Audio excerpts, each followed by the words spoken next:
What is up, guys? It's the Sound Alchemist, and I'm here with Gershwan. And once again, we're back at it to answer your questions. Another video called For the Greater WAAAGH.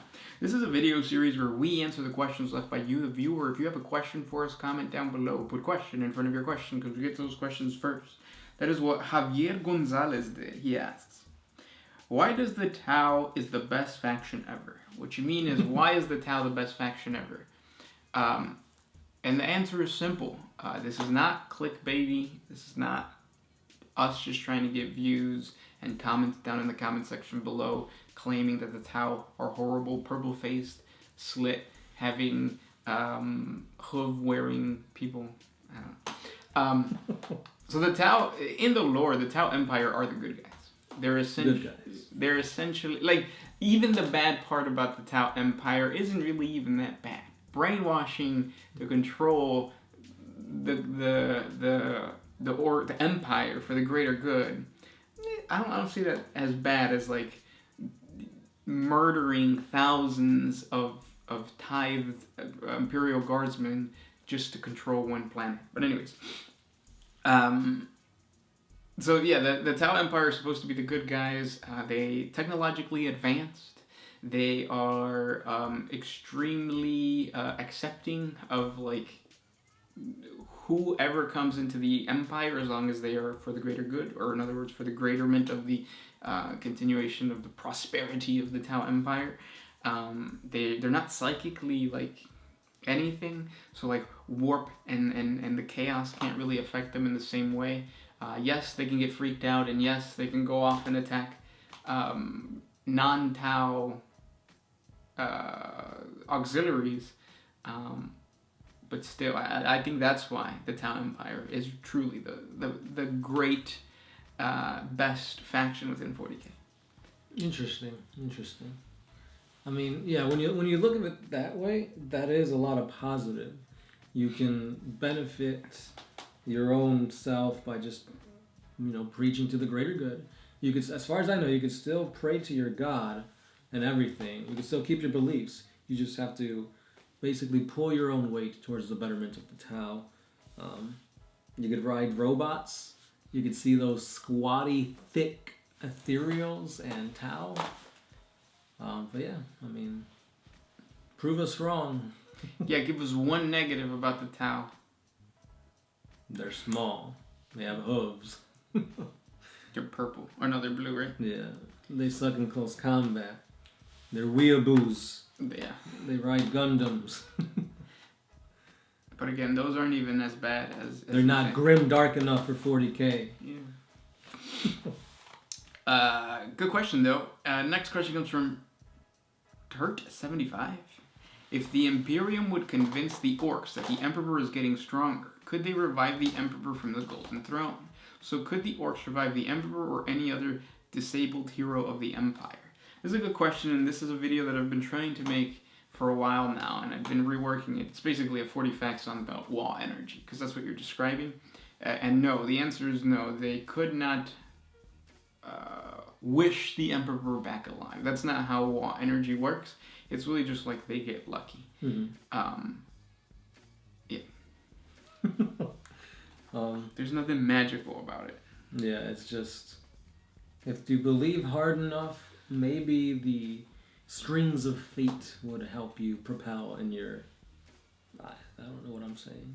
I have the best explanation, but I would have to talk about the Joker movie, and you haven't watched it yet. I haven't seen it yet. And I feel like it would spoil some things. So I'm going to try my best. Basically, look at how the Joker became the Joker and understand that he got lucky. Basically, yeah. Like, it could have been so much worse or so much better, but he got... Yeah, it's just that in between, that's what happens to every single Orcs. The gun could fire, or it could explode in his hand, but because it's in the Orc's hand, he got lucky and it shot. And then an Imperial Guardsman runs off, picks it up, explodes in his face. Yeah. Next question. Another Tau-centered question by Jinx Dragon.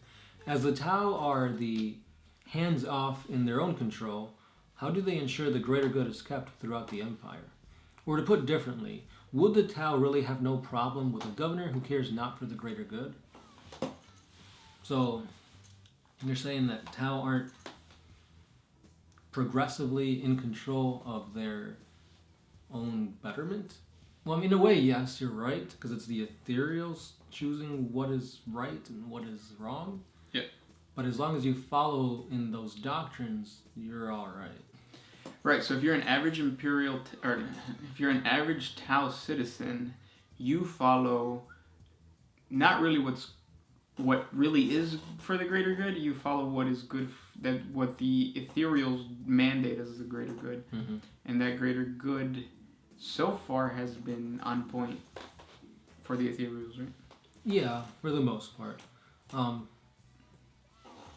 It's like, oh, this planet needs more atmospheric changes. You've got to create more biodomes to spread atmosphere throughout the planet. If you don't do that, then obviously you're against the greater good, because that's going to better the whole planet, create more livestock, more housing, all that stuff. So literally, they could literally say, like, shine my shoe, it's for the greater good. I'll look better in the eyes of the Tau, and they'll have to do it. But that's what's awesome about the Tau Empire. That's different than like the planetary governors of an Imperium. Those guys are corrupt. It seems like the ethereals aren't really corrupt. They're not going to go down and say, shine my shoes. Right. They're going to be like the biodome thing. Yeah. That's another reason why they're so good. There's no corruption in the Tau Empire. Because it's all corrupt. Next question comes from Reject X7. If the Legionnaires of the Damned are angels, how are they damned? Because they're not, they're not alive anymore.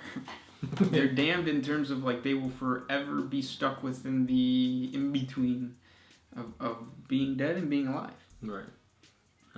But at the same time, it's like you can appear at multiple places at once. You're not bound by physics. You're not bound by always being in the afterlife. You can actually make a difference in the real world. So it's, I guess you're damned because you can never have eternal rest. But at the same time, you're fighting for the Emperor, which if you're a space marine, that's like the ultimate honor. Yeah, that reminds me of something that's going on in our current D&D campaign that we're both players in. There is one player that has a cursed, is it a bow and arrow or is it it's like a crossbow? A crossbow. Yeah. And she doesn't want to use it because it's cursed and it's controlled by a demon. But what it does is it's amazing. She could fire the thing, and wherever the arrow goes, she teleports to that location. I would use that for every single combat, but she doesn't because it's cursed. So I guess it depends on just because it's cursed doesn't mean that it's bad. She should use it. She doesn't because she doesn't know how to play. But that's going against her character's beliefs, I guess. If you're really staying true to character, no matter how badass something is, your character would do that. Yeah, that's that subjectivity of the term. Right. Yeah. Next question. This one's by Shazla Tashvar Jax. Should we band together to get rid of the Tyranids? I think their melee is far better than any Adeptus Astartes, and that's saying something. Should we band together to get rid of the Tyranids? So they're saying that the Tyranids are so much of a threat. It doesn't matter what else is in the galaxy. Just combine together to remove this threat and then go about, your everyday lives. I don't think so. I think the perfect example of that is the Octavius War and also High Fleet Cronus. Cronus is attacking Chaos, specifically Chaos. So the enemy of my enemy is my friend, but in that situation they're both your enemies, but they're fighting each other. Same thing with the Orcs and the Tyranids. The Tyranids are a threat, but they're animalistic. So I don't think that taking that stance of let's unify and get rid of these guys is the same as because they're not. You can't reason with them. Well, it's in real life, nobody would go to war against rats. Like, America's not going to declare war on rats, even though they're pests and they damage things. That's kind of that way, I guess. Because then you're messing with the ecosystem. Because rats are there to, like, control, like, I don't know. Well, I'm saying that just because they're animals. Like, they're non-sentient. They're sentient to a degree. Right. But there's no, like, you can't go to the king rat and be like, yo, you have too much territory in this area and we got to take some away. You can't. It's the same thing with the Tyranids. That's true. So unifying and declaring war on the Tyranids, I feel, would be like unifying and declaring war on mice and rats. It's futile. In the comments, we're gonna get a comment by the Rat King. Like, oh yeah, step up. Yeah. Next question. This one's by Tambo Track. Why do the Custodes tolerate the religion that worships the Emperor if they were his personal bodyguards and know that he hated religion and would not allow this to exist? The same reason the Space Marines do it. Yeah. They have a mission, and their mission is to protect the Custodes. Their mission is to protect the Emperor, and they don't care what the humanity is doing. The administration of humanity is left to humanity. Yeah. That's how the Emperor wanted it. He said, I want the Space Marines and the Adeptus Custodes to be hands off. And they are. For the most part. Yeah. Because you still have, like, the Black Templars that are, like, super zealots, and it's like, oh, this planet isn't praising the Emperor. They must be chaos controlled. Yep, and you have the Space Wolves fighting the Inquisition because of craziness. So. Next question comes from Jim Dighton. If you guys will their offspring speak Spanish and like nachos? So in other words, if the Kroot ate us, would their offspring speak Spanish and like nachos? I would hope so. I don't like nachos that much, really. You don't like nachos? No, like, I feel like if you put all that cheese and all that meat and all that, it makes the chip too soggy, and I prefer my chips crunchy. That's interesting. Yep. But, yeah, I mean, I guess. But, I mean, they'd have to, like, preserve our flesh for a long time because they gotta eat it enough to where generations can get those traits of eating and liking nachos. That's the same problem with the whole, if a Kroot ate the Emperor, well, whatever that is. Yeah. What would happen if the Kroot ate the Emperor? Yeah, it's generational. Yeah. And only two of us, there's not enough meat on our bones to feed generations of Kroot. The Shaper would have to know, like, oh, you could only eat the epidermal layer of their skin in order to get that trait. Yeah, that's true. So there'd have to be, like, trial and error, and then the Shapers would have to, like, pick up on that. Yeah. Next question. This one is by Furmac2.